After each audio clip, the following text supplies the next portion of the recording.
আসসালামু আলাইকুম ওয়া রাহমাতুল্লাহি ওয়া বারাকাতুহু। আলহামদুলিল্লাহি রাব্বিল আলামিন ওয়াল আকিবাতু লিল মুত্তাকিন নাবিয়িনা মুহাম্মাদিন ওয়া আলা আলিহি ওয়া আসহাবিহি আজমাইন ওয়া মান তাবিআহুম বিইহসানিন ইলা ইয়াউমিদ্দিন, আম্মা বা'দ। তাওহীদ বিষয়ক ধারাবাহিক আলোচনার আমরা আজ উপনীত হতে পেরেছি 76 নম্বর পর্বে। আলহামদুলিল্লাহি রাব্বিল আলামিন, আল্লাহ তাআলার প্রশংসা আদায় করি যে আল্লাহ তাআলা তার সম্পর্কে জানার জন্য, তাকে বুঝার জন্য,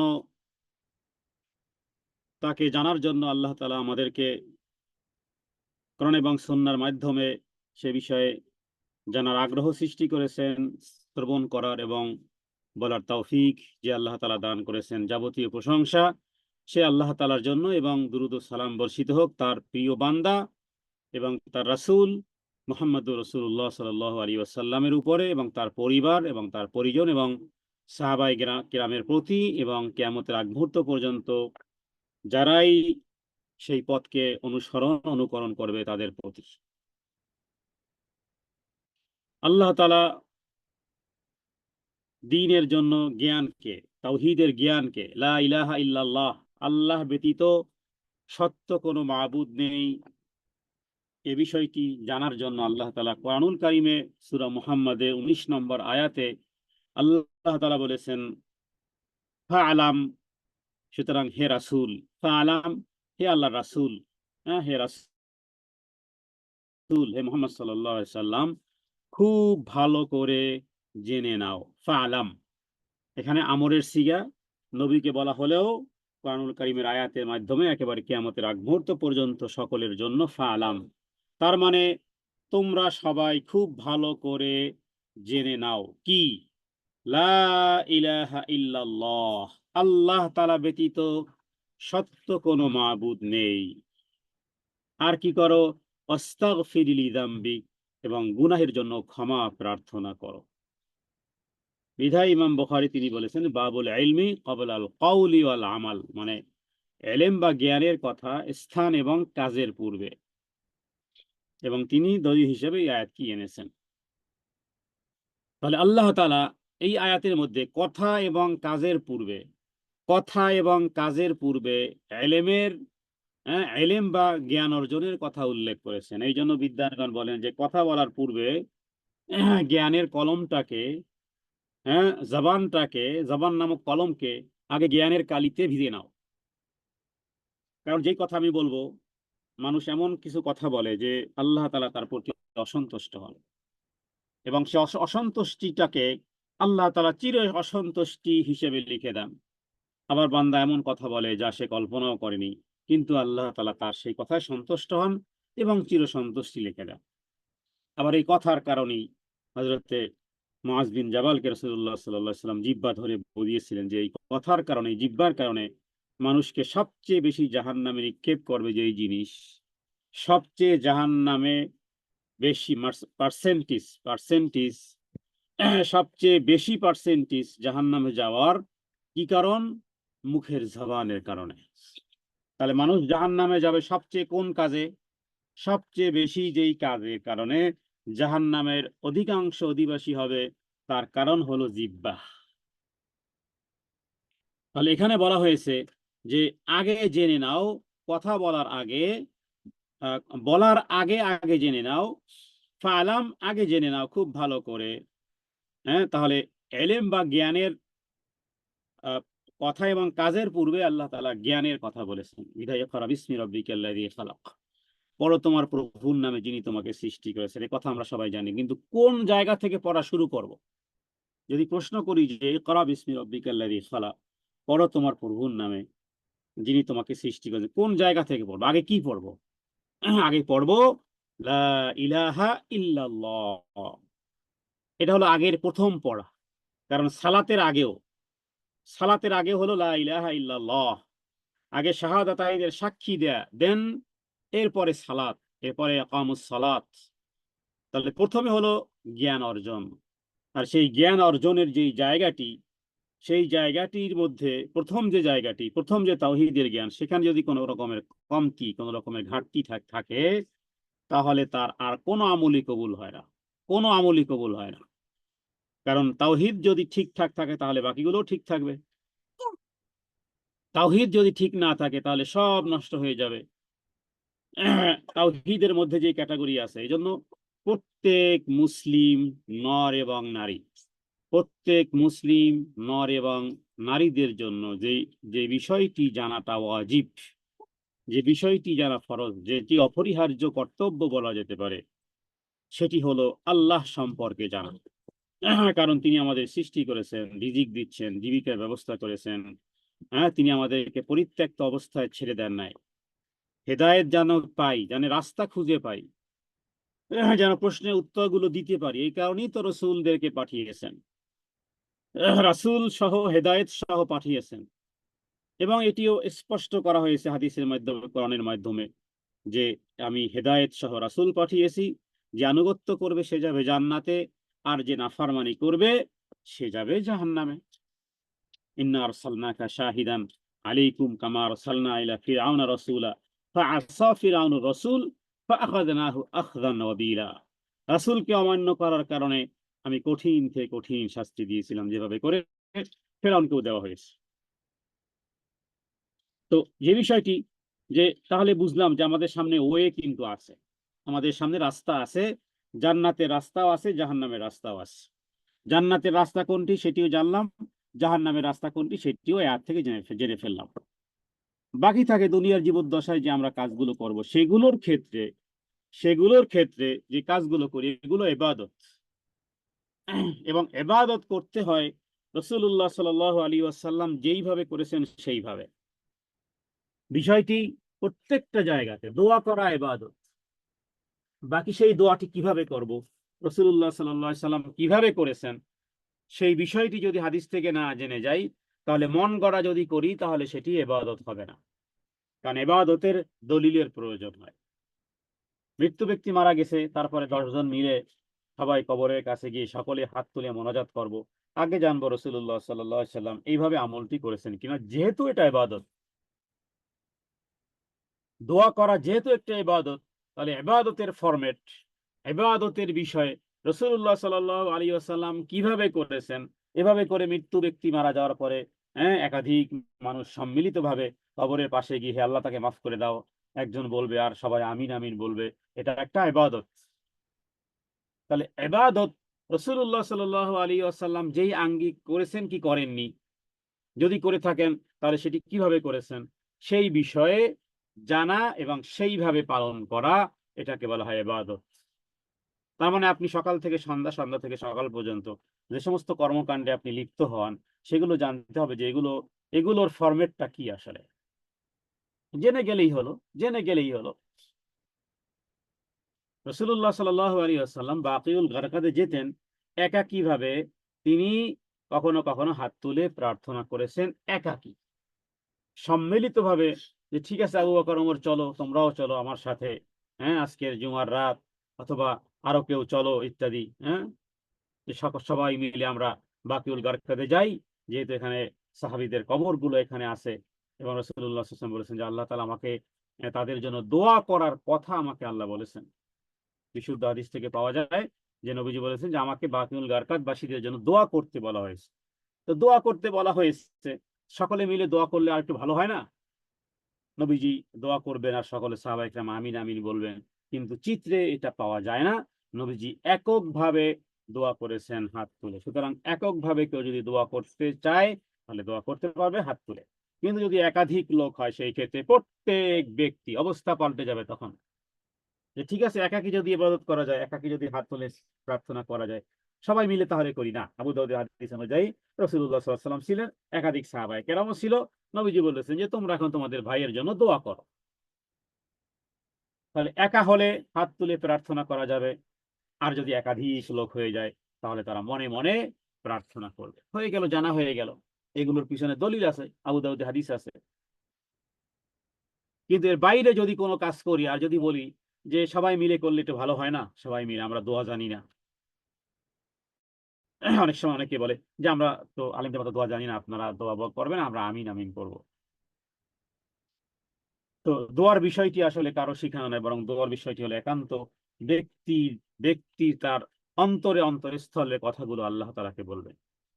তো যে বিষয়টি উদাহরণ দিতে গিয়ে যে বিষয়টি বলেছি যে আল্লাহ তাআলার ইবাদতে কাউকে শরীক করা চলবে না। যদি কেউ শরীক করে তাহলে তার সবকিছু বরবাদ হয়ে যাবে। আল্লাহ তাআলা স্পষ্ট করে বলেছেন, ওয়ান্নাল মাসাজিদা লিল্লাহ ফালা তাদউ মা আল্লাহি আহাদা। তার সাথে অন্য কাউকেই ডাকা যাবে না। এবং রাসূলুল্লাহ সাল্লাল্লাহু আলাইহি ওয়াসাল্লাম যেইভাবে করেছেন সেইভাবে জানতে হবে। আনুগত্যটা হবে রাসূলুল্লাহ সাল্লাল্লাহু আলাইহি ওয়াসাল্লাম এবং নবীজি যেইভাবে করে তিনি সাহাবীদেরকে শিক্ষা দিয়েছেন এবং সাহাবায়ে কেরাম রিদওয়ানুল্লাহি তাআলা আলাইহিম আজমাইন তারা পিতা মাতা আত্মীয়-স্বজন সব কিছু থেকে সবার আগে রাসূলুল্লাহ সাল্লাল্লাহু আলাইহি ওয়াসাল্লামকে যেভাবে অনুসরণ করেছেন, ঠিক বিষয়টা এরকমের। আমরা দেখুন সাহাবায়ে কেরাম তারা জীবন দিয়েছেন। কেউ যদি মনে করে যে আমিও যদি সাহাবী হতাম বা আমিও যদি নবীজির সময়কালে হতাম, তো আমিও নবীজির জন্য এইভাবে করতাম, জীবন দিয়ে ফেলতাম। এটা হতেই পারে, চাওয়া হতেই পারে। কিন্তু ওয়ে কিন্তু এখনো আছে। মানে সুযোগ কিন্তু এখনো আছে। সুযোগটা কি? সুযোগটা হলো যে সাহাবায়ে কেরাম রিদওয়ানুল্লাহি তাআলা আলাইহিম আজমাইন তারা পিতা, মাতা, ভাই, বোন, আত্মীয়-স্বজন, পাড়া-পড়শি সবার চেয়ে বেশি ভালোবাসতেন রাসূলুল্লাহ সাল্লাল্লাহু আলাইহি ওয়াসাল্লামকে। এবং এই বিষয়টি আমরা নবীকে পাইনি, নবীকে দেখতে পাইনি। কিন্তু এই বিষয়টি আমরা করার মাধ্যমে এক্সাক্টলি সাহাবায়ে কেরাম রিদওয়ানুল্লাহি তাআলা আলাইহিম আজমাইন ৫০ জন সাহাবীর সমান সওয়াব আল্লাহ তাআলা আমাদের প্রত্যেকটা আমলে দিবেন, প্রত্যেকটা সুন্নাতে দিবেন। এ বিষয়ে বিশুদ্ধ হাদিস রয়েছে। তো সেই ক্ষেত্রে কি দেখুন সাহাবায়ে কেরাম একটা উদাহরণ দিলে বুঝে আসবে যে কোথায় তারা, কোথায় আমরা। কিন্তু আমরা যদি ইচ্ছা করলে এই বিষয়টি কিন্তু আছে। কোরআনুল কারীমে আল্লাহ তাআলা সূরা মুজাদালার মধ্যেও উল্লেখ করেছেন যে মানুষের মধ্যে কিছু মানুষ আছে এমন যে আপনি তাদেরকে যারা পরকালে বিশ্বাস করে, আল্লাহ এবং পরকালে বিশ্বাস করে, তারা কিয়ামতের আগ মুহূর্ত পর্যন্ত থাকবে। কিন্তু তাদের ভালোবাসা আল্লাহ এবং আল্লাহ রাসূলের প্রতি ভালোবাসাটা এতটাই প্রবল থাকবে যে বিরুদ্ধাচারণকারী যেই হোক না কেন তারা তাকে কখনোই চাইছে নিজের পিতা হোক, পুত্র হোক, ভ্রাতা হোক, জাতি হোক, তাদের ঈমান এই পরিমাণ শক্ত যে তারা আর কাউকেই আল্লাহ এবং আল্লাহ রাসূলের বিপরীতে তাদেরকে ভালোবাসা এবং পূর্ণ ভালোবাসার বহিঃপ্রকাশ তারা আল্লাহ এবং আল্লাহ রাসূলের জন্যই দিয়েছে, আর কারো দেয়নি। বিধায় এক সাহাবীর নাম আপনারা শুনেছেন যে আবু ওবায়দা। আবু ওবায়দা তিনি আ যথেষ্ট জলিল কদর একজন সাহাবী। বহু হাদিসে দেখবেন যে আবু উবাইদা ইবনে জাররাহ তাকে অনেক জায়গাতে সেনাপতির দায়িত্বও দেওয়া হয়েছিল এবং রাসূলুল্লাহ সাল্লাল্লাহু আলাইহি ওয়াসাল্লাম তার ব্যাপারে বেশ যে সাথী হিসেবে, উত্তম সাথী হিসেবে উবাইদা ইবনে জাররাহর কথাও আছে। তো খলিফা রাসূলুল্লাহ সাল্লাল্লাহু আলাইহি ওয়াসাল্লামের পরে হযরত আবু বকর রাদিয়াল্লাহু তাআলা আনহু, এরপরে হযরত ওমর রাদিয়াল্লাহু তাআলা আনহু। তো একটা পর্যায়ে আসলে তার কি হয়েছিল? তার মর্তবার মর্যাদাটা আর বৃদ্ধি, এটা একটা কারণ যে এই আবু ওবায়দা বদরের যুদ্ধে তার নিজের পিতাকে নিজ হাতে হত্যা করেছিলেন। হ্যাঁ? কেমন মনে হয়? নিজের পিতাকে নিজের হাতে যেই সন্তান হত্যা করে, হ্যাঁ? সেই সন্তানকে সমাজ কিভাবে বলে? কিন্তু ওই যুদ্ধটা ছিল বদরের যুদ্ধ। কারণ পিতা ছিল আবু জেহেলের দলে আর আবু ওবায়দা ছিল রাসূলুল্লাহ সাল্লাল্লাহু আলাইহি ওয়াসাল্লামের দলে। আবু ওবায়দা, সাহাবী আবু ওবায়দা তিনি বদরের যুদ্ধে নিজের পিতাকে যখন নিজ হাতে হত্যা করেছিলেন, তখন কোরআনুল কারীমের সূরা মুজাদালার ২২ নম্বর আয়াতটি নাজিল হয়েছিল। আবু ওবায়দার পক্ষে আবু ওবায়দার পক্ষে আল্লাহ তাআলা কোরআনুল কারীমের আয়াত নাযিল করলেন, হে নবী, লা তাজিদু কওমান ইউমিনুনা বিল্লাহি ওয়াল ইয়াউমিল আখির ইউয়াদ্দুনা মান হাদ্দাল্লাহা ওয়া রাসূলাহু। হে নবী, তুমি পাবে না আল্লাহ এবং পরকালে বিশ্বাসী এমন কোন ব্যক্তিকে যারা ভালোবাসে আল্লাহ এবং তার রাসূলকে, এবং এর বিরুদ্ধাচারণকারীদেরকে কখনোই আপনি পাবেন না। যে আল্লাহ এবং আল্লাহ রাসূলের বিরুদ্ধাচারণকারী, যদিও সে হয় পিতা, ওয়ালাউ কানু আবাআহুম, যদিও হোক না সে আমার পিতা, আমার পিতাই হোক না কেন, আল্লাহ রাসূলের বিরুদ্ধে। তো আবু উবাইদা বিন জাররাহ মানে তার পিতা জাররাহকে হত্যা করেছিল আবু উবাইদা বদরের যুদ্ধে নিজের হাতে। এবং ওমর ইবনুল খাত্তাব রাদিয়াল্লাহু আনহু যখন তার মৃত্যুর পর কে খলিফা নির্বাচিত হবে সে বিষয়ে একটা 6 সদস্যের একটা কমিটি করা হয়েছিল। তখন তিনি বলেছিলেন ওমর রাদিয়াল্লাহু আনহু মৃত্যুর আগে যে আবু উবাইদা দুনিয়া থেকে চলে গিয়েছিল। তখন হযরত ওমর রাদিয়াল্লাহু তাআলা আফসোস করে বলেছিলেন যে আবু উবাইদা যদি আজকে জীবিত থাকতো, ওমর রাদিয়াল্লাহু তাআলা আনহু বলতেছেন, ওমর রাদিয়াল্লাহু তাআলা আনহু জানি আমরা কঠোর সাহাবী। কোন দিকে কঠোর? বিরুদ্ধাচারণে, দ্বীনের শত্রুদের বিরুদ্ধে কঠোরতা এবং মুমিনদের প্রতি রহমদিল।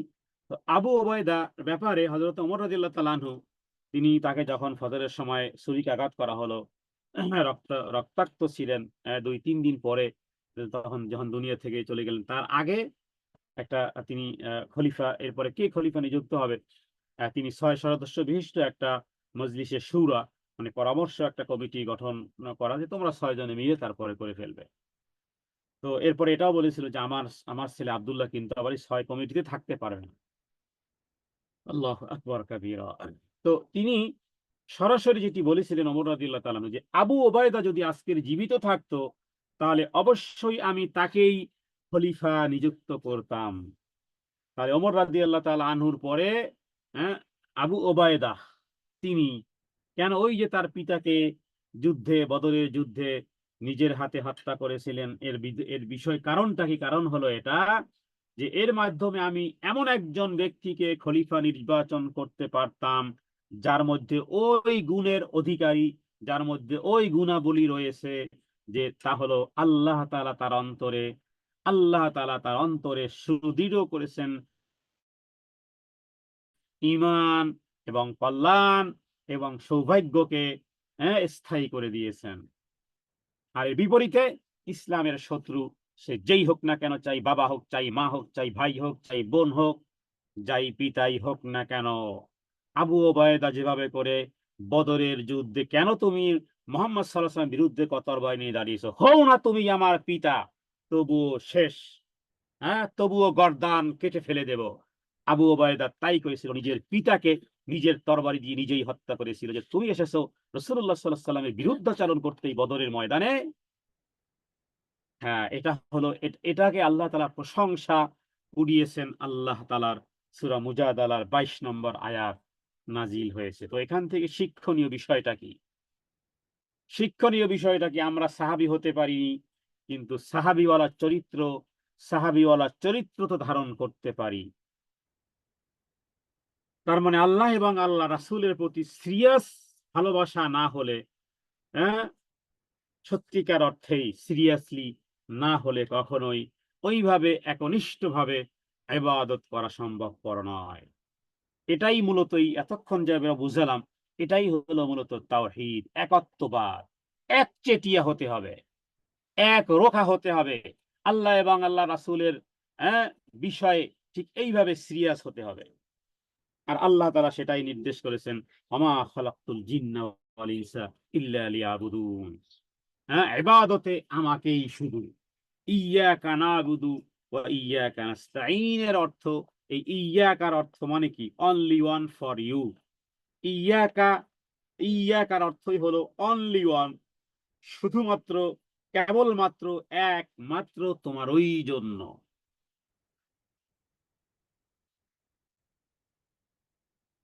এই তোমারই জন্য যদি কথাটি খাস না করা হয় সূরা যারিয়াতের 56 নম্বর আয়াতের অর্থ তাহলে স্পষ্ট হয় না। কারণ ওমা খালাকতুল জিন্না ওয়াল ইনসা ইল্লা লিয়াবুদুন, যে আমি সৃষ্টি করেছি জিন এবং মানুষকে এজন্যই যে তারা শুধুমাত্র, কেবলমাত্র, একমাত্র, ইল্লার অর্থ করলাম ইল্লা আর ইয়াকা।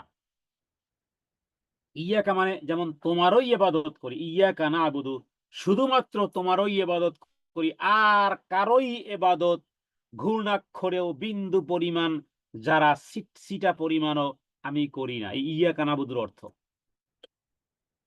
শুধু ইয়াকা নাবুদু বললাম যে হে আল্লাহ তোমারই ইবাদত করি, আর বাকি তো আরো অনেক কথা রয়েছে। তার মানে কি সমস্ত ইবাদতকে ইস্তেসনা করতে হবে ওর সাথে সাথে, যে শুধুই তোমারই করি আর কারোই করি না।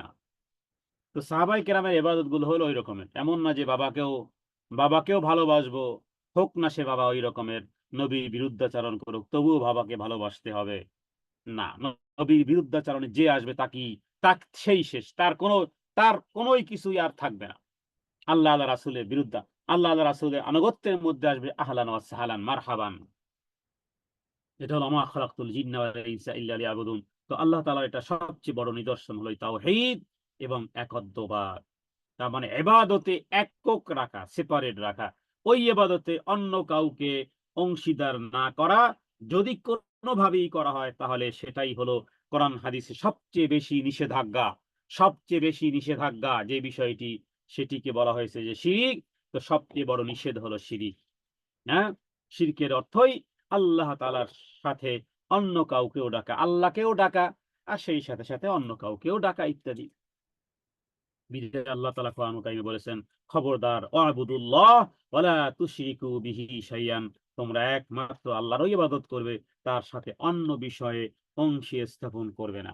ইবাদতের বিষয়টি আমি এখানে একটু আলোচনা করেছি একটা জিনিস বোঝানোর জন্য, একটা উপমা দিব, যে উপমাটা যেন বুঝে আসে। যদি keep in your mind everyone, যদি এটাকে মনে রাখে তাহলে বোঝা সহজ হবে। ইবাদতটা তো বুঝি যেভাবে করে আল্লাহ তাআলা যেন খাস করতে, যদিও আমরা ওইভাবে আল্লাহর জন্য ইবাদতকে খাস করতে পারি না। তো সেই সাথে সাথে আরেকটি উদাহরণ দেব, যে পৃথিবীতে যে সমস্ত নিয়ামত গুলো পেয়েছি আমরা, সেগুলো খাসাতান আল্লাহ তাআলার জন্যই। সেই নিয়ামতকে সম্পর্ক করতে হবে আল্লাহ তাআলার সাথে, অন্য কারো দিকে সম্পর্ক করা যাবে না। আমি উদাহরণ দিব, কয়েকটি উদাহরণ, আশা করা যায় যে বিষয়টি আমরা বুঝতে পারবো যে আসলে আমরা কোথায়, আর কোরআন সুন্নাহ আমাদেরকে কি বুঝায়। হ্যাঁ, ইবাদতের বিষয়টি বললাম যে ইবাদতটি শুধুমাত্র আল্লাহ তাআলার জন্যই খাস করা হয়েছে। ওকে, এবার আসি যে আমরা যত নিয়ামত পেয়েছি, এই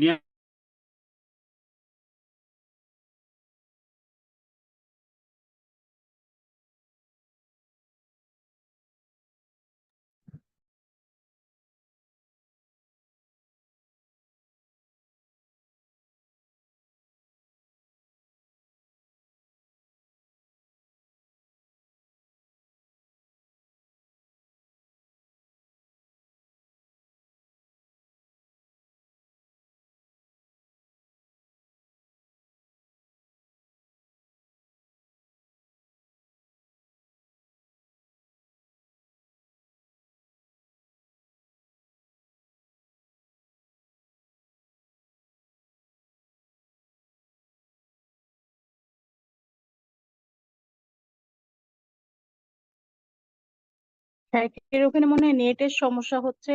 আপুরা ইনশাল্লাহ আমরা একটু ধৈর্য ধরি, শাইখ চলে আসবে।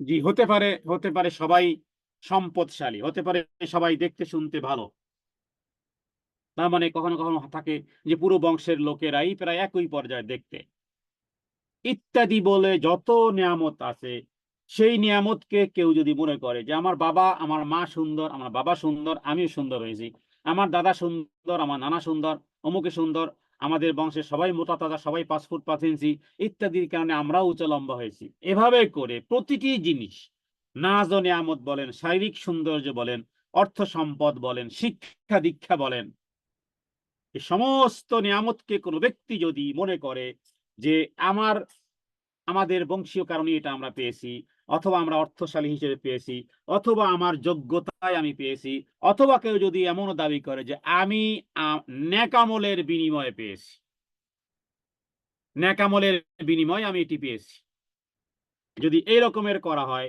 যে আমি আমার আমলের বদৌলতেই আমি এই নিয়ামত পেয়েছি এবং আমি এর হকদার। হ্যাঁ, ইবনে আব্বাস রাদিয়াল্লাহু তাআলা আনহুমা তিনি বলেছেন যে সেই কথা যদি কেউ বলতে যায় সম্পদ আমলের কারণেই অর্জিত হয়েছে এবং এর প্রকৃত হকদার আমি, যেভাবে করে কোরআনুল কারীমে আল্লাহ তাআলা বলেছেন ক্বালা ইন্নামা উতীতুহু আলা ইলমিন ইনদি। এটা হলো কারুনী স্বভাব, কারুনী স্বভাব। তো কোরআনুল কারীমে আল্লাহ তাআলা সূরা কাসাসের মধ্যে একটা সূরার নামই আছে ঘটনাবলী। তো ক্বালা ইন্নামা উতীতুহু আলা ইলমিন ইনদি, সে বলে নিশ্চয়ই এই সম্পদ আমার ইলম এবং আমার জ্ঞানের জন্য আমাকে দেওয়া হয়েছে। এটা হলো বড় নাশুকরা।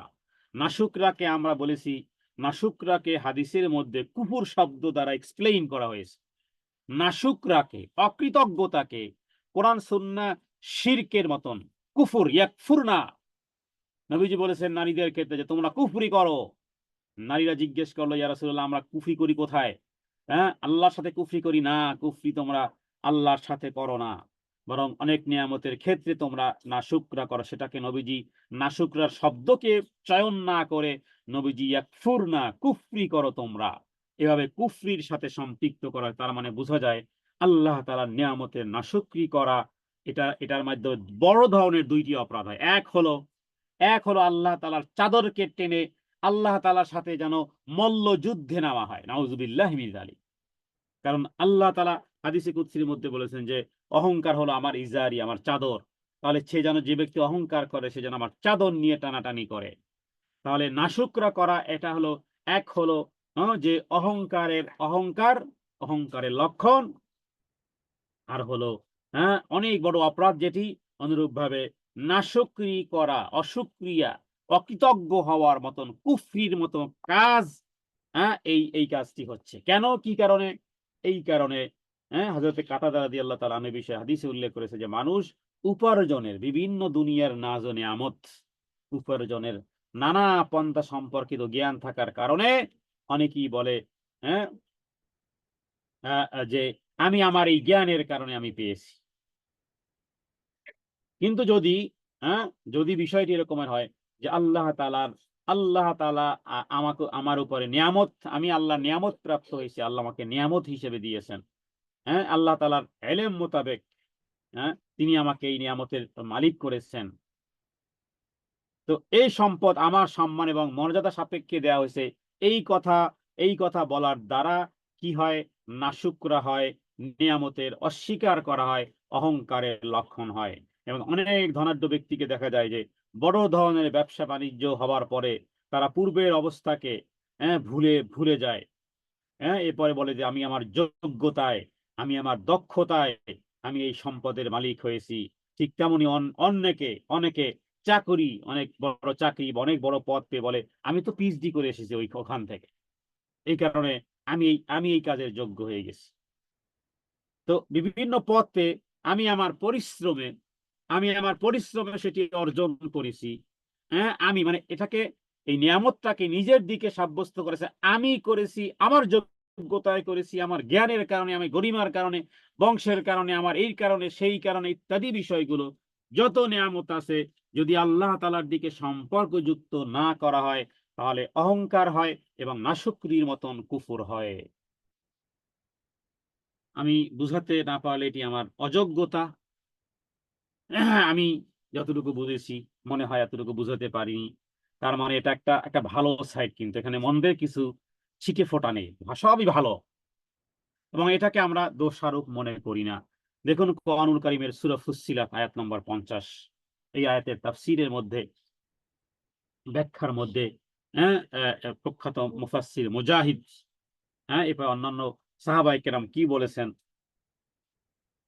সে বিষয়টি শুধু আপনাদের সাথে শেয়ার করে এবং আমাদের আলোচনা রিলেটেড, যেহেতু আমরা তাওহীদ বিষয়ে আলোচনা করতেছি, দীর্ঘদিন থেকে জানার চেষ্টা করতেছি, তাওহীদের লঙ্ঘন হয় এমন কোন কর্ম এবং কাণ্ড যেন না হয়।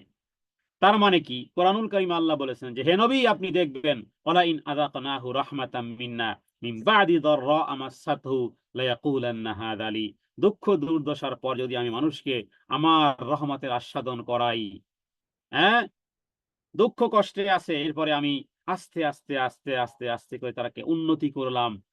2-4-5 বছর 10 বছর পরে বাহুবলে শক্তি দিলাম, জ্ঞান দিলাম, যোগ্যতা দিলাম, গবেষণা করার মতন তার ব্রেন শক্তি দিলাম ইত্যাদি করার পরে সে দৈনন্দিন ডেভেলপ হচ্ছে, করতে করতে করতে করতে একটা পর্যায়ে সে আর দুঃখ দুর্দশার মধ্যে নেই, তখন সে বলে লায়াকুলান্না, তখন বলে হাযা আলী, এটা তো আমারই, এই নিয়ামত তো আমার প্রাপ্য, আমার প্রাপ্য, এই নিয়ামত এটা আমার প্রাপ্য। দুঃখ দুর্দশার পর আমি মানুষকে আমার রহমতের আস্বাদন করাই, তখন সে বলে এটা তো আমার প্রাপ্য। মানে নিয়ামত আমার প্রাপ্য, এই কথার দ্বারা দোষটা কি? দোষটা হলো যে নিজের দিকে সে সে এই নিসবত করেছে, যেটা আমারই প্রাপ্য। মানে আমি যেই যোগ্যতা, আমি যে বংশের, আমি যে মর্তবা মর্যাদার, আমি যেই দেশের, ইত্যাদি দিকে সম্পৃক্ত করা হয়েছে, রবের দিকে নিসবত করা হয় নাই, বিধায় এটি অহংকার এবং নাশুকরির মতন বড় ধরনের ভায়োলেশন, অপরাধ হয়ে আছে। তার মানে কেউ যদি বলে, হ্যাঁ, যেটা আমিই হকদার হয়েছি, তা আমারই জন্য, তো এ বিষয়টি যে ব্যক্তি দাবি করবে যে সমস্ত নিয়ামত এবং রিজিক সে প্রাপ্ত হয়েছে তার পরিশ্রম এবং বিচক্ষণতার ফসল, অথবা যে ব্যক্তি মনে করে আল্লাহর উপর তার প্রাপ্য হক হিসেবেই সে সমস্ত নিয়ামতের হকদার হয়েছে, তো তাকে এই কথা জানিয়ে দেওয়া হবে যে এরকমের ধারণা তাওহীদের সম্পূর্ণ পরিপন্থী এবং অহংকারমূলক কাজ। কারণ বান্দার আমল নিছক একটি কারণ মাত্র, বান্দার আমল নিছক একটি কারণ মাত্র, কখনো এই কারণ আল্লাহর হুকুমে ফলপ্রসূ হয়, আবার কখনো বিনা কারণেই মানুষের উদ্দেশ্যই হাসিল হয়ে যায়। সুতরাং সবকিছু প্রকৃতপক্ষে আল্লাহ তাআলার অনুগ্রহই হয়ে থাকে। অনুগ্রহটা আল্লাহর, সুস্থতা যেমন আল্লাহর অনুগ্রহে হয়, দেখতে শুনতে চলতে ফিরতে টাকা পয়সা ইনকাম করণে খরচায় যাবতীয় যে বিষয়গুলো সেগুলো আমার আমার আল্লাহ সুবহানাহু ওয়া তাআলার পক্ষ থেকে দেয়া নিয়ামত। এটাকে যদি আমি রবের দিকে সম্পৃক্ততা না করি, যদি বলি এটা আমার, এটা আমার কি বলে, এটা আমার দাবি ছিল, অথবা এটা আমার পরিশ্রমের ফল, এটা আমার বিচক্ষণতার ফসল, ইত্যাদি বিষয়গুলো যদি করা হয়, তাহলে মনে করতে হবে যে সে সবচেয়ে বড় দুটি অপরাধ করলো। এক হলো অহংকার, দ্বিতীয় হলো নাশুকরা। এবং এটি আমাদের রন্ধে রন্ধে মিশে আছে, রন্ধে রন্ধে মিশে আছে। বিপরীতমুখী আচরণে গেলেই বোঝা যায় যে আমি আসলে এই সমাজের না, আমি আসলে এই রকমের লোক না।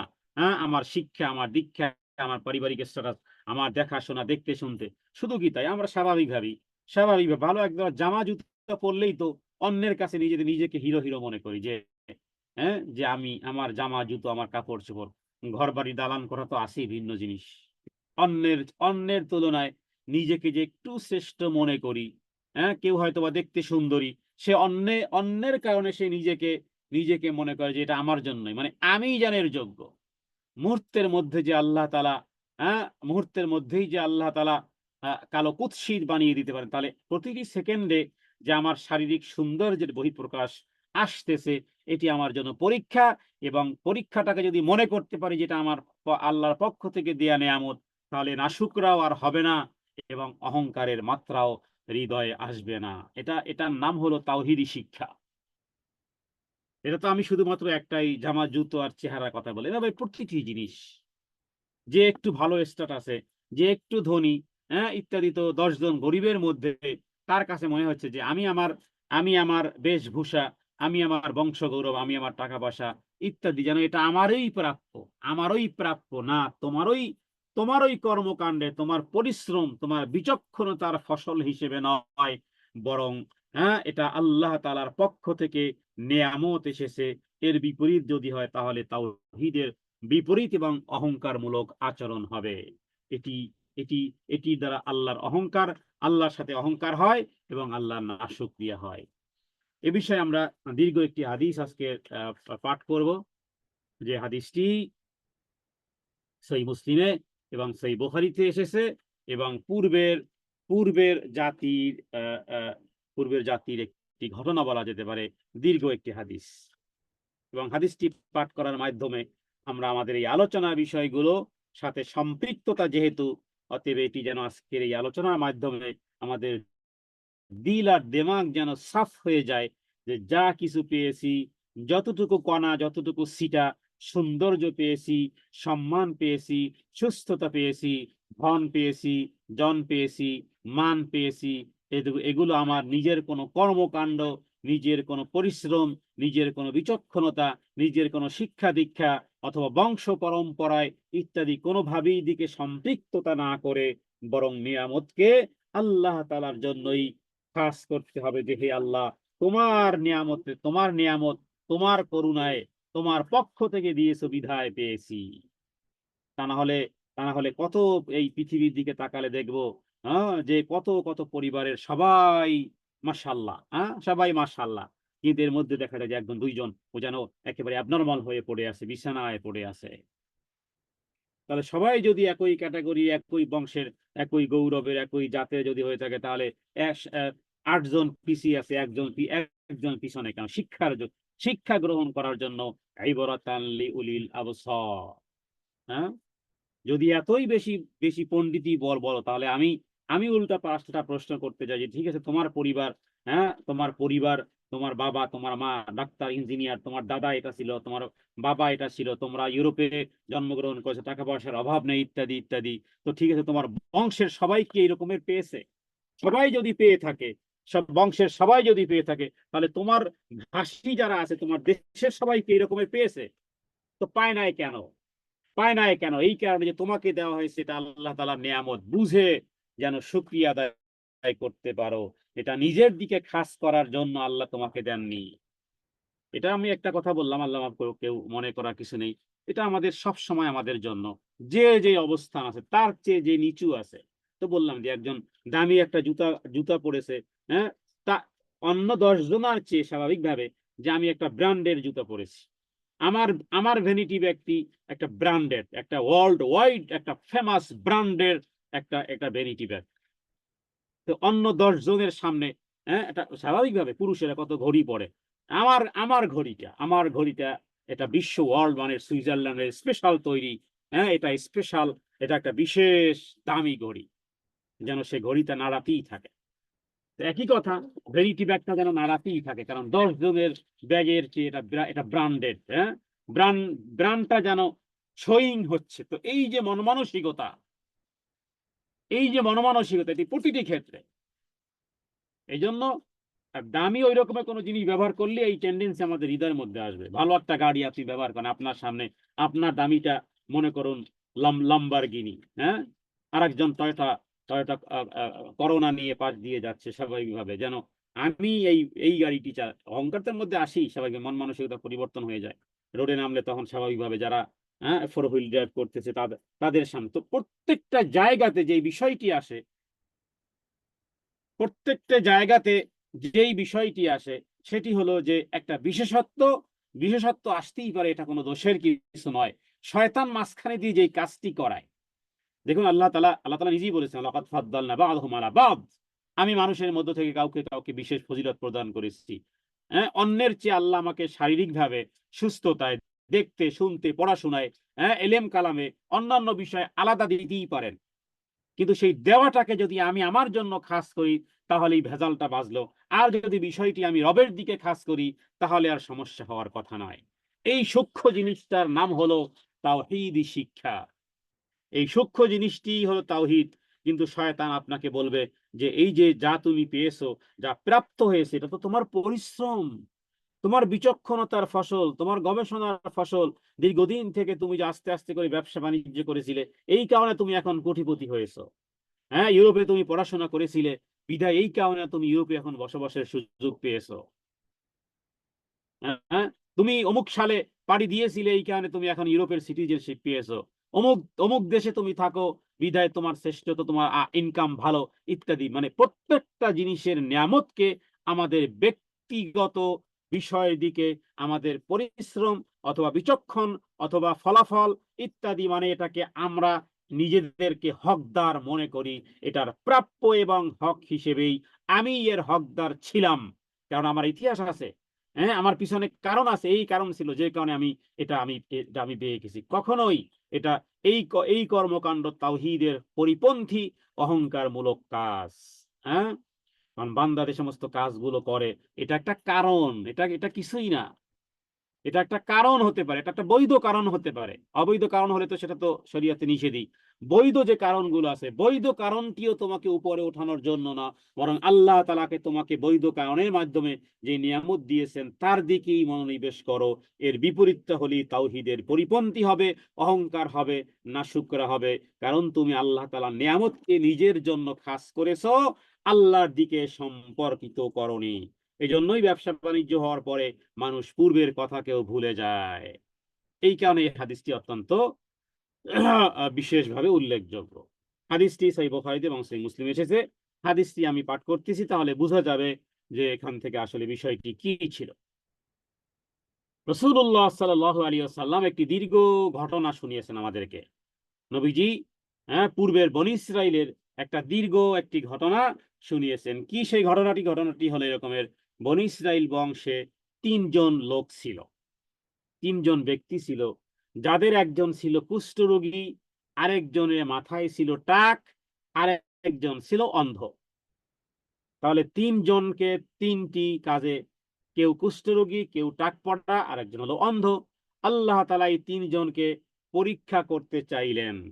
দেখুন, হাদিস কিন্তু রাসূলুল্লাহ সাল্লাল্লাহু আলাইহি ওয়াসাল্লাম বর্ণনা করেছেন তার উম্মতের জন্য। কিয়ামতের আগ মুহূর্ত পর্যন্ত এই হাদিস থেকে আমাদের শিক্ষণীয় বিষয় আছে বিধায় আল্লাহ তাআলা রহম করেছেন যে একটা ঘটনা পৃথিবীতে ঘটিয়েছেন, এবং প্রায় 2000 বা 2500 বৎসর পরে জিবরাইল আমিনের মাধ্যমে মুহাম্মদুর রাসূলুল্লাহ সাল্লাল্লাহু আলাইহি ওয়াসাল্লামের মুখ নিঃসৃত স্বর্ণালী বাণী হিসেবে হাদিসের মধ্যে আমরা পেয়েছি। বিদায় ঘটনাটি আমাদেরই শিক্ষার জন্য। আল্লাহ তাআলা পরীক্ষা করতে চাইলেন। এরপরে একজন ফেরেশতা পাঠালেন কুষ্ঠ রোগীর কাছে। ফেরেশতা এসে জিজ্ঞেস করলো, তোমার সবচেয়ে প্রিয় জিনিস কি বলো? কোনটি তোমার কাছে সবচেয়ে বেশি প্রিয়? কোনটি তোমার প্রয়োজন? ওই কুষ্ঠ রোগী বলল যে সুন্দর চেহারা, সুন্দর ত্বক, মানে শরীরের চামড়া, হ্যাঁ, যে রোগের কারণে মানুষ আমাকে ঘৃণা করে, কুষ্ঠরোগী হওয়ার কারণে তা থেকে মুক্তি চাই, এটা আমার কাম্য, এটা আমার অনেক বড় চাওয়ার পাওয়া। তখন ফেরেশতা তার শরীরে হাত বুলিয়ে দিল, এতে সে তাড়াতাড়ি আরোগ্য লাভ করলো, আর তাকে আস্তে আস্তে করে সুন্দর রং আর সুন্দর ত্বক, আস্তে আস্তে আস্তে করে সে সৌন্দর্য সুষমায় ভূষিত হলো। আচ্ছা, এরপরে ফেরেশতা তাকে জিজ্ঞেস করলো যে তোমার প্রিয় সম্পদ কি বলো? সে বলল উট অথবা গরু। হ্যাঁ, উট অথবা গরু। তখন তাকে একটি গর্ভবতী উট তাকে দেওয়া হলো। এরপরে ফেরেশতা তার জন্য দোয়া করে বললেন যে আল্লাহ তাআলা তোমার এই সম্পদে বরকত দান করো। এক পর্ব, ঘটনার প্রথম পর্ব শেষ, কিন্তু মনে রাখতে হবে ঘটনাটি। দ্বিতীয়, এরপরে ফেরেশতা ওই যে টাক পড়া, মাথায় চুল নেই, টাক পড়া লোকটির কাছে গিয়ে বলল যে তোমার কাছে সবচেয়ে প্রিয় জিনিস কি? লোকটি তখন বলল যে আমার প্রিয় জিনিস হলো আমার মাথায় যদি সুন্দর চুল উঠতো। হ্যাঁ, আর লোকজন আমাকে যার জন্য লোকজন আমাকে যে জন্য খোঁটা দেয়, ছোট করে বা ঘৃণা করে, তা থেকে আমি মুক্তি চাই। তখন ফেরেশতা তার মাথায় হাত বুলিয়ে দিল, ফলে তার মাথার টাক দূর হয়ে গেল। আস্তে আস্তে আস্তে আস্তে আস্তে করে তার মাথায় চুল গজালো এবং তাকে সুন্দর চুল দেওয়া হলো। এরপরে ফেরেশতা তাকে জিজ্ঞেস করলেন, কোন সম্পদ তোমার কাছে সবচেয়ে প্রিয়? সেও একই কথা বলল যে উট অথবা গরু। তখন তাকে গর্ভবতী গাভী দেয়া হলো। ফেরেশতা তার জন্য দোয়া করলেন, আল্লাহ তাআলা তার এই সম্পদে যেন বরকত দান করেন। ফেরেশতারা আল্লাহর হুকুমেই দোয়া করেছে। এই ঘটনার প্রথম দ্বিতীয় পর্ব কিন্তু শেষ। তৃতীয় পর্বের কাছে যে এবার অন্ধ লোকটির কাছে ফেরেশতা এসে বলল, তোমার কাছে সবচেয়ে প্রিয় বস্তু কি? লোকটি তখন বলল, আল্লাহ যদি আমার দৃষ্টিটা ফিরিয়ে দিতেন, আমি যদি একটু চোখে দেখতে পেতাম। হ্যাঁ, আমি অন্ধ, চোখে দেখি না। যদি আমি আমার দু চোখ ভরে, হ্যাঁ, নয়ন ভরে যদি দৃশ্য অবলোকন করতে পারতাম, চোখ দিয়ে যদি আমি দেখতে পেতাম, আমার প্রিয় জিনিস এটি। আমার দৃষ্টি ফিরে পাওয়াটা, এটাই আমার কাছে অনেক বড় প্রিয়, এটাই আমার প্রিয় জিনিস। ফেরেশতারা তার চোখে হাত বুলিয়ে দিলেন। এরপরে আস্তে আস্তে আস্তে আস্তে করে দেখা শুরু করলো। এরপরে ফেরেশতা এসে জিজ্ঞেস করলেন যে তোমার কাছে কোন সম্পদ বেশি প্রিয়? সে বলল যে ছাগল লালন পালনটা আমি ভালো জানি, আমি ভালো বুঝি। যদি আমি একটা ছাগল পেতাম, তাহলে আমি ছাগল কি বলে আমি লালন পালন করতাম, ছাগলের বংশ বৃদ্ধি করতাম। এরপরে ফেরেশতারা তাকে একটি গর্ভবতী ছাগল দেয়া হলো। এরপরে ছাগল সেটি লালন পালন করতে লাগলো, বংশ বৃদ্ধি করতে লাগলো। এমনি ভাবে উট এবং গরু বংশ বৃদ্ধি করতে লাগলো। অবশেষে অবস্থায় দাঁড়ালো যে এই যে প্রথম জন যে উট চেয়েছিল, তার এত উট যে বিশাল মাঠ ভরে যায়। এরপরে দ্বিতীয় জন যে গরু বা উট চেয়েছিল, এত গরু বা এত উট যেন পূর্ণ মাঠ ভরে গেছে। এখন হাজার হাজার লক্ষ লক্ষ উট আর গরুর মালিকেরা। আরেকজনকে ছাগল দেওয়া হয়েছিল, আল্লাহ তাআলা এই পরিমাণ বরকত দিলেন, এই পরিমাণ বরকত দিলেন, মাঠ ভর্তি ছাগল। হ্যাঁ, মাঠ ভর্তি ছাগল। তাহলে হাদিসের এই হলো অর্ধেক। এবার আবার দ্বিতীয় অধ্যায় শুরু। কিভাবে? ফেরেশতারা এবার এই ফেরেশতা একদিন ফেরেশতা তার দ্বিতীয় বিশেষ আকৃতিতে কুষ্ঠরোগীর কাছে উপস্থিত হয়ে বলল যে ভাই, আমি একজন অসহায়, আমি একজন মিসকিন, আমার সফরের সমস্ত সম্বল শেষ হয়ে গেছে, আমি খুবই বিপদগ্রস্ত আছি, আমার গন্তব্যে পৌঁছার জন্য প্রথমে আমার কাছে আর কোনো কিছুই নাই, কোনো বাহন নাই। আমার গন্তব্যে পৌঁছার জন্য হ্যাঁ প্রথমে আল্লাহ তাআলার, এরপরে আপনার সাহায্য দরকার। দেখুন কথা কিন্তু ঠিক আছে, এগিয়ে এসেই বলেনি, এগিয়ে এসে আগে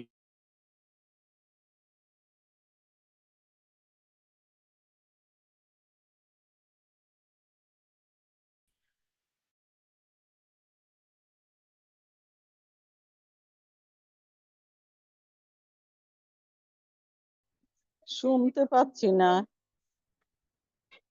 দ্বিতীয়ত ভাই, আমি আপনার কাছে একটা উট চাই। তাহলে প্রথমে আল্লাহ তাআলার আল্লাহ তাআলার সাহায্য, কিন্তু যে আমি আল্লাহর সাহায্য দেন, আপনার সাহায্য আমার দরকার। এরপরে বলল যে আল্লাহ তাআলা আপনাকে এত সুন্দর রং, এত সুন্দর ত্বক, দেখতে শুনতে কি নাদুস নুদুস চেহারা আপনি পেয়েছেন, হ্যাঁ, যিনি আপনাকে দান করেছেন, আমি আপনার কাছে ভাই একটা উট সাহায্য চাই, যাতে আমি নিজ গন্তব্য স্থানে পৌঁছতে পারি।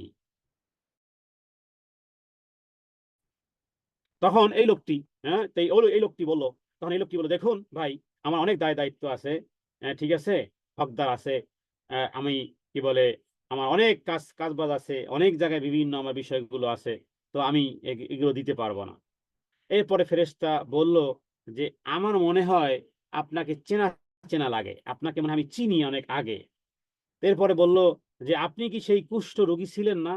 লোকজন আপনাকে খুব ঘৃণা করত, এবং আপনি খুব একটা সময় খুব গরিব ছিলেন না? অনেক গরিব ছিলেন না আপনি? এরপরে আল্লাহ তাআলা আপনাকে এই সম্পদ দান করেছেন। তখন লোকটি বলল যে তুমি এসেছো ফাজলামি করতে, মানে তুমি এগুলো কি বলো? এই সম্পদ তো আমি পূর্বপুরুষ থেকে উত্তরাধিকারী সূত্রে পেয়েছি। এগুলো, এই সম্পদ আমি পেয়েছি অনেক আগে থেকে, আমি ধনী। এটা এমন না যে আমি 2-4 দিন আগে ধনী হয়েছি, এটা আমার বহু আগে থেকে আমি ধনী, বহু আগে থেকে আমি উত্তরাধিকারী। এই সম্পদ আমি পূর্বপুরুষ থেকে উত্তরাধিকারী সূত্রেই আমি ধন সম্পদের মালিক। ফেরেশতা তখন বলল, তুমি যদি মিথ্যাবাদী হও, তাহলে আল্লাহ তাআলা যেন তোমাকে পূর্বের অবস্থায় ফিরিয়ে দেন। তখন ফেরেশতা দেখুন হাদিসে এইভাবে করে এতটুকু উল্লেখ করা আছে, বাকিটা সামনে শেষে আসবে। তো ফেরেশতা যখন দোয়া করলো যে তুমি যদি মিথ্যাবাদী হও, তাহলে আল্লাহ তাআলা যেন তোমাকে পূর্বের অবস্থায় ফিরিয়ে দেন, এতটুকু শুধু ফেরেশতারা দোয়া করেছে। সামনে কি হচ্ছে আমরা হাদিসের পরের অংশ থেকে জানি। এরপরে ফেরেশতা গেল টাকওয়ালা মাথার কাছে, যার মাথায় টাক ছিল, মাথায় চুল ছিল না। ইতিপূর্বে সে এই কুষ্ঠ রোগীর সাথে যেই ধরনের কথাবার্তা বলছিল, কি বলছিল? যে দেখুন ভাই, আমি একজন মিসকিন, আমার সফরের সম্বল শেষ হয়ে গেছে, আমি খুবই বিপদগ্রস্ত আছি, আমার গন্তব্যে পৌঁছার জন্য প্রথমে আল্লাহ তাআলার সাহায্য দেন, আপনার সাহায্য দরকার। যে আল্লাহ তাআলা আপনাকে এত কিছু দান করেছেন, হ্যাঁ, এত সুন্দর মাথার চুল আপনার দেখতে, এত সুন্দর দেখতে আপনাকে লাগে, তো ভাই আমি আপনার কাছে একটা উট সাহায্য চাই। তো এই টাকওয়ালা লোকটিও একই কথা বলল। হ্যাঁ, ফেরেশতারা যখন, যে ভাই আমার দায়িত্ব আছে, ভাই আমার অনেক হকদার আছে, আমি তাদেরকে দিয়েই তো কুল পাই না। ফেরেশতা তখন আবারও বলল যে মনে হয় আমি আপনাকে চিনি, আপনি কি এক সময় টাকওয়ালা মাথাওয়ালা টাকওয়ালা কি ছিলেন না, এবং অনেক গরিব কি আপনি ছিলেন না? তো ওই লোকের মতন এই লোকটাও বলল যে আমি এই সম্পদের মালিক, এগুলো বহু আগে থেকেই আমি মালিক। হ্যাঁ, নূতন করে কিছু বলার নেই, এগুলো আমি বহু দিন থেকে আমি এগুলো পরিচালনা করতেছি। আমার দক্ষ পরিচালনায় রাত আর দিন যে খাটতেছি, হ্যাঁ, রাত আর দিন যেগুলোর সেবা করতেছি, এগুলো দেখাশোনা করতেছি, এগুলোকে এমনি ফাও ফাও নাকি? এগুলো কষ্টের বিনিময়ে পেয়েছি, এমনি আকাশ থেকে পড়েনি। মানে হাদিসের যে বিষয়গুলো, কারণ পূর্বের বিষয়গুলোকে অস্বীকার করে, হ্যাঁ, বর্তমান সময়ের যেগুলো আমরা পূর্বে আলোচনা করেছি, তাওহীদের প্রথম অংশে আলোচনা করেছি, যে এগুলোকে যখন নিজের দিকে, নিজের পরিশ্রমের দিকে ইঙ্গিত করা, নিজের বিচক্ষণতার দিকে ইঙ্গিত করা, তার মানে আমি আমার বিচক্ষণ ছিলাম বিধায়, হ্যাঁ, আমি চালাক চতুর ছিলাম, আমি আমার পরিশ্রম ব্যয় করেছি বিধায় না আজকে আমি এত টাকা পয়সার মালিক হয়েছি। এরপরে ফেরেশতা, হ্যাঁ, সেই লোকটির মতন, সেই লোকটি যখন একই ধরনের উত্তর দিল, তখন ফেরেশতা বললেন যে তুমি যদি মিথ্যাবাদী হও, তাহলে আল্লাহ তাআলা যেন তোমাকে পূর্বের অবস্থায় ফিরিয়ে দেন। আল্লাহ তাআলা যেন তোমাকে পূর্বের অবস্থায় ফিরিয়ে দেন। এ হলো দ্বিতীয় ব্যক্তির কাছে গেল। এরপরে ফেরেশতা, হ্যাঁ, এরপরে পরের যে লোকটি আছে, দ্বিতীয় যে অন্ধ, যেই কথা, অন্ধ যে ছিল, হ্যাঁ, অন্ধ লোকটির কাছে গিয়ে বলল, ভাই আমি একজন গরিব মুসাফির, আমার পথের সম্বল নিঃশেষ হয়ে গিয়েছে, প্রথমে আল্লাহ তাআলার সাহায্যের উপর ভরসা রাখি, দেন ভাই আপনার সাহায্যটাও আমার দরকার, যিনি আপনাকে দৃষ্টিশক্তি ফিরিয়ে দিয়েছেন, যিনি আপনাকে এত সুন্দর, হ্যাঁ, চোখ দিয়েছেন, যে আপনি যেই চোখ দিয়ে এত সুন্দর, হ্যাঁ, এত সুন্দর চোখ দিয়ে এই পৃথিবীর দৃশ্য অবলোকন করেন, হ্যাঁ, তো যে আল্লাহ তাআলা আপনাকে এত সুন্দর চোখ দিয়েছেন, দেখার শক্তি দিয়েছেন, সেই আল্লাহ তাআলার সন্তুষ্টির জন্য একটা ছাগল কি ভাই আমি আপনার কাছে পেতে পারি, যাতে করে আমি এই সফরে নিজ গন্তব্য স্থানে সেটার সাহায্যে, হ্যাঁ, পৌঁছতে পারি? তখন লোকটি বলল, আগের দুইজন বলেছিল ভিন্ন জিনিস, এবার এই লোকটি বলল, এই লোকটি বলল যে ভাই সত্যি আমি একটা সময় অন্ধ ছিলাম, হ্যাঁ, সত্যি ভাই আমি একটা সময় অন্ধ ছিলাম, আল্লাহ তাআলা আমার দৃষ্টি ফিরিয়ে দিয়েছেন, ভাই আপনার যা খুশি নিয়ে যান, আপনার যা খুশি রেখে যান, যা খুশি নিয়ে যান, যা খুশি রেখে যান, আল্লাহর কসম, আল্লাহ তাআলার নামে আপনি আজ যা নিয়ে যাবেন তার বিন্দু মাত্র আমি বাধা দেব না। এরপর ফেরেশতা, হ্যাঁ, রাসূলুল্লাহ সাল্লাল্লাহু আলাইহি ওয়াসাল্লাম বলেছেন যে ফেরেশতা এরপরে বলল যে ভাই আমাদের মালের কোনো প্রয়োজনীয়তা নাই, আপনার মাল আপনারই থাকুক,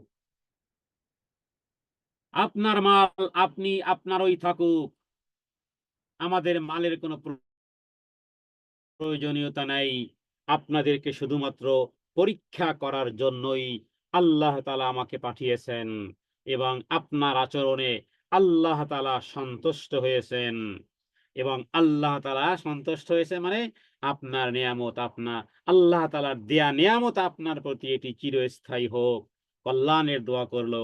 আর ওই যে দুইজন ফেরেশতা, হ্যাঁ, নবীজি বলেন যে এরপরে ফেরেশতা বলল আপনার সাথে আরো দুইজন সঙ্গী যারা ছিল, তাদের আচরণে তাদের আচরণে আল্লাহ তাআলা অসন্তুষ্ট হয়েছেন, এবং তাদেরকে নিয়ামত ছিনিয়ে নেওয়া হয়েছে। সহিহ বুখারী এবং সহিহ মুসলিম। এই কারণে আমরা দেখি যে রাসূলুল্লাহ সাল্লাল্লাহু আলাইহি ওয়াসাল্লাম দেখুন, তিনি সম্পদশালী ছিলেন না। তার বাবা মারা গেল জন্মের আগে, মা মারা গেল, মা মারা গেল 2 বছরের বয়সে। এরপরে দাদা ছিল, দাদাও মারা গেল। তখন নবীজি বলেন যে আমার দাদার জানাজার সাথে আমি কাঁদতে কাঁদতে গিয়েছি, তখন আমার বয়স 9-10 বৎসর। 9-10 বৎসরের বাচ্চারা যেহেতু কিছু বুঝে, তাহলে দাদা, হ্যাঁ, আব্দুল মুত্তালেব, সেই আব্দুল মুত্তালেবও চলে গেল, বাবা গেল আগে, মা গেল 2 বছর বয়সে। এরপরে যখন একটু বুঝমান হলো, যখন চায় না, যখন মানুষের, হ্যাঁ, চাহিদা বা আবদার গুলো যখন 8-9-10 বছরের বাচ্চারা করে, সেই বয়সে সেই দাদা, যে বাবার মতন আগলে রেখেছিল, সেই দাদাও চলে গেল। নবীজীবনে কাঁদতে কাঁদতে আমি জানাজায় অংশগ্রহণ করেছি। এরপরে এরপরে এরপরে যখন আসলো একটু বড় হলেন, নবুয়ত পেয়েছেন। হ্যাঁ, আবু তালেব তার মাথার উপরে ছায়ার মতো ছিল। অন্যদিকে খাদিজা রাদিয়াল্লাহু তাআলা আনহা কুবরা তিনিও ছিলেন। এরপরে এমন অবস্থায় আমিরুল হুজনে চাচাও মারা গেলেন, খাদিজাতুল কুবরা সহধর্মিণী স্ত্রীও মারা গেলেন।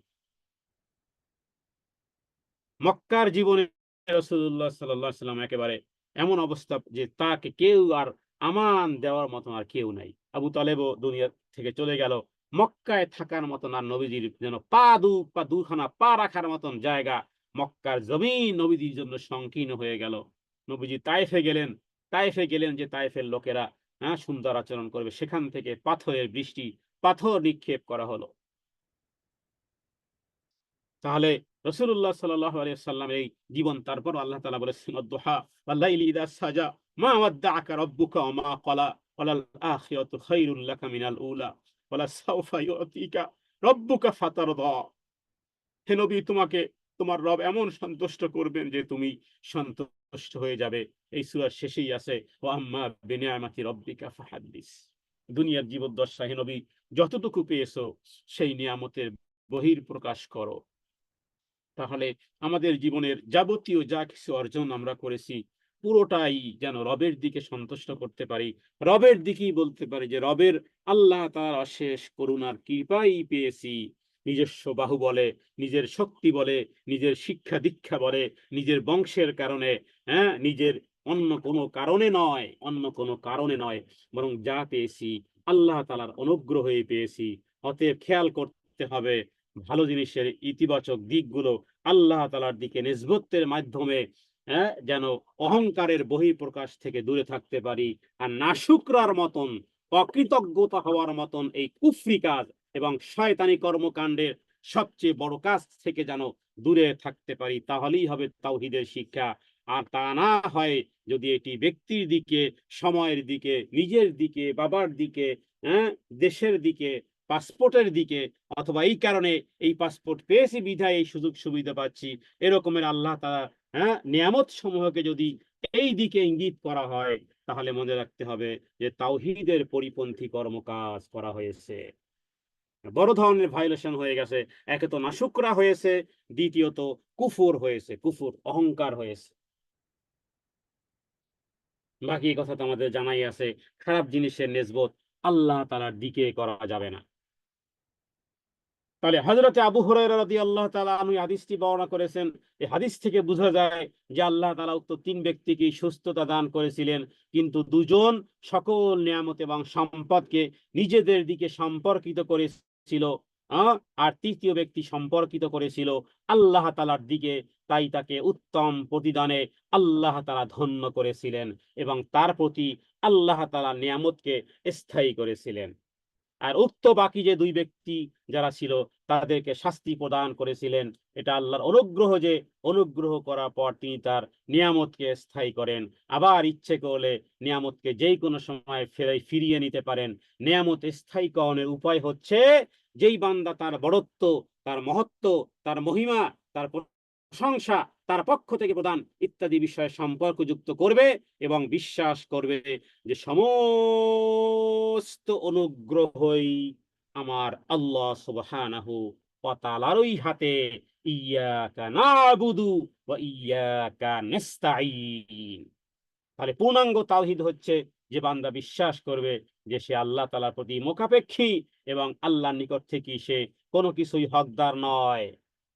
চুক্তি হয় নাই। তোমাকে যখন মায়ের পেটে তোমার বাবার মাধ্যমে বীর্য আকারে, স্পাম আকারে যখন নারীর গর্ভাশয়ে ফেলে দেওয়া হয়েছে, দুই নাপাক জিনিসের সংমিশ্রণের মাধ্যমে যেই পানি পড়ার মাধ্যমে গোসল ওয়াজিব করতে হয়, তখন কোনো চুক্তিপত্র আল্লাহ লিখে দেয় নাই তুমি দুনিয়াতে আসবে, এটার মালিক হবে, ওটার মালিক হবে, এরকমের হতেই হবে। কারণ চুক্তিপত্রের মধ্যে, আর্গুমেন্টের মধ্যে, এগ্রিমেন্টের মধ্যে লেখা আছে যে এটা হতেই হবে। আরে না, কোন রকমের আল্লাহ তাআলার সাথে এরকমের কোনো চুক্তি হয় নাই যে এটা তুমি হকদার হতেই হবে।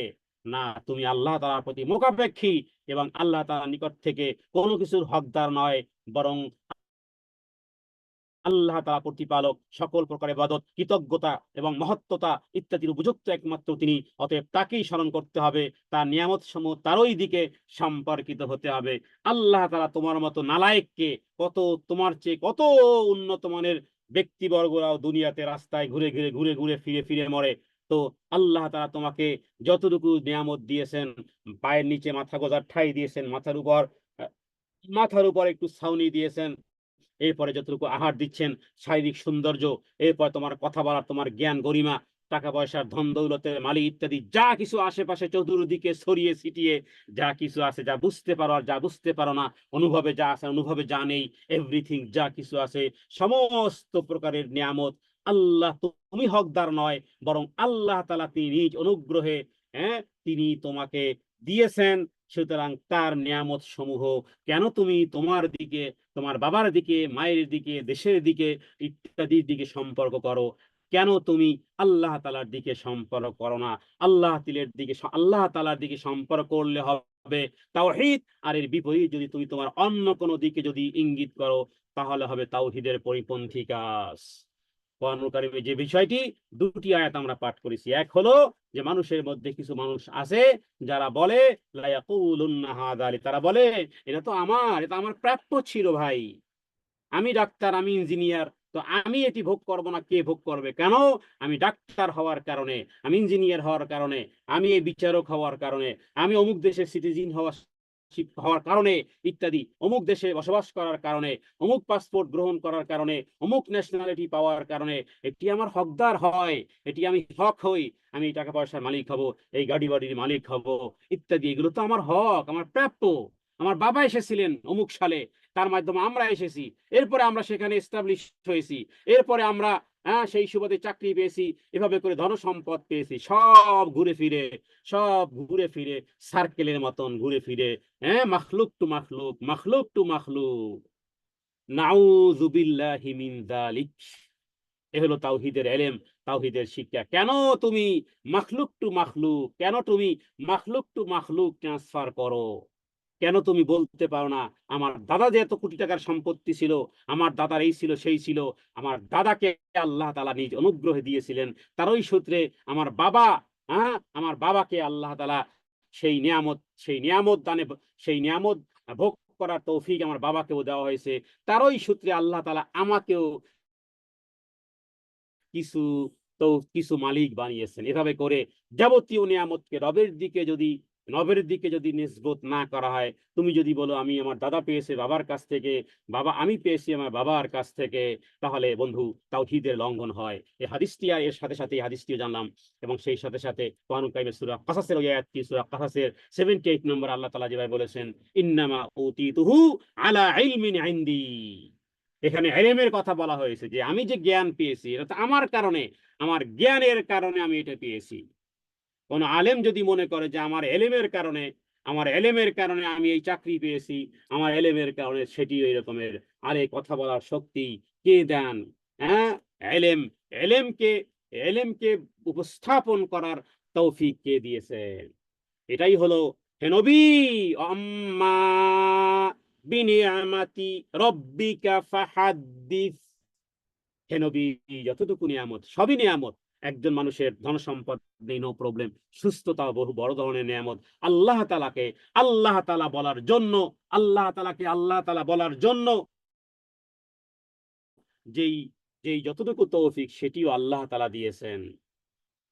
অতএব বিষয়টি থেকে আমরা বুঝলাম যে সমস্ত নিয়ামতের বিষয়গুলো আল্লাহ তাআলার দিকে আমাদের করতে হবে, তা না হলে কোরআনের একাধিক আয়াতের বিপরীত হয়, অহংকার প্রকাশ করার নামান্তর হয়, অনুরূপভাবে অহংকারের লক্ষণ হয়, যা নাকি অনেক বড় ধরনের অপরাধ হিসেবে কোরআন এবং সুন্নাহ সাব্যস্ত করেছে। আল্লাহ তাআলার কাছে তৌফিক কামনা করি, হে আল্লাহ, যা কিছু বললাম আর যা কিছু শ্রবণ করলাম, হে আল্লাহ, যথাযথভাবে অক্ষরে অক্ষরে যেন পালন করতে পারি। হে আল্লাহ, যাবতীয় যা ভালো কাজ তোমার পক্ষ থেকেই হয়, তুমি করে দিয়েছো। যাবতীয় যা মন্দ কাজ, হে আল্লাহ, আমার পক্ষ থেকে এবং আমার সাথে শয়তানের পক্ষ থেকে। হে আল্লাহ, যাবতীয় যা ভালো কাজ তোমার সন্তুষ্টির জন্য, এবং সবকিছু যেন তোমার দিকে, তোমার নিয়ামতের কথাই যেন প্রতিটি কর্মে, প্রতিটি সেকেন্ডে সেকেন্ডে যেন স্মরণে রাখতে পারি, মেমোরাইজ করে রাখতে পারি, যেন স্মরণে রাখতে পারি, এবং স্মরণের সাথে সাথে যেন মুখ আর জবান আর জিহ্বা যেন সেটি বহিঃপ্রকাশও করতে পারে। হে আল্লাহ, তোমার পক্ষ থেকে যে নিয়ামত পেয়েছি, হে আল্লাহ, এই নিয়ামতের শুকরিয়া আদায় করার তৌফিক দান করো। اللهم زدنا ولا تنقصنا وأكرمنا ولا تهنا وأعطنا ولا تحرمنا وآثرنا ولا تؤثر علينا وأرضنا وأرض عنا. اللهم إنا نعوذ بك من زوال نعمتك وتحول عافيتك وفجأة نقمتك وجميع سخطك. الحمد لله الذي خلقنا وفضله تفضيلا. الحمد لله رب العالمين. الحمد لله رب العالمين.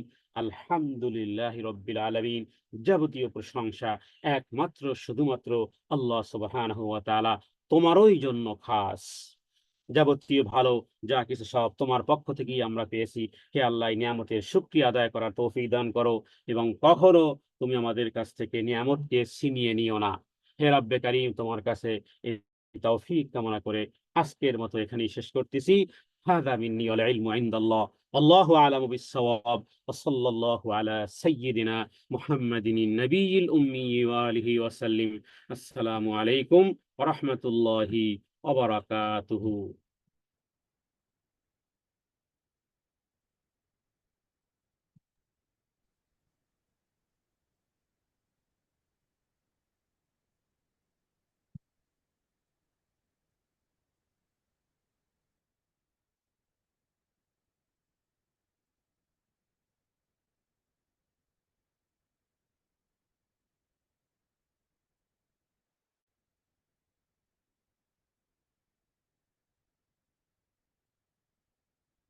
জি, আলহামদুলিল্লাহ। রেকর্ডিংটা বন্ধ হয়েছে তো নাকি? না, আবারও চলতেছে। আমি এখান থেকে জি বন্ধ তাহলে এবার। জি, আমার এখানে আওয়াজ আসে না। দেশের থেকে কেউ হয়তো রেকর্ডিং করে, তো এই কারণে আর এখানে আওয়াজ আসে না। বুঝতেছিলাম না। জি, আমি খুলে দিয়েছি আলহামদুলিল্লাহ। ওই যে বোনেরা প্রশ্ন করে ভাই, তার আগে যদি আপনি ওই ব্যাপারে একটু বোনদেরকে বলতেন। মঞ্জুরি এলাই ভাইয়ের মেসেজটা আফসানা একটু স্ক্রিনে দিয়ে দাও কষ্ট করে, ইনশাল্লাহ জাজাকিল্লাহ খাইরান। একটু যদি সবাইকে মনে করে দেন, যার যার সাধ্য অনুসারে। উনি আমাদের আলেম ভাই আমাদের বোনদের সহযোগিতা চেয়েছেন একটা সাদগায়ে জারিয়ার কাজে, ইনশাল্লাহ।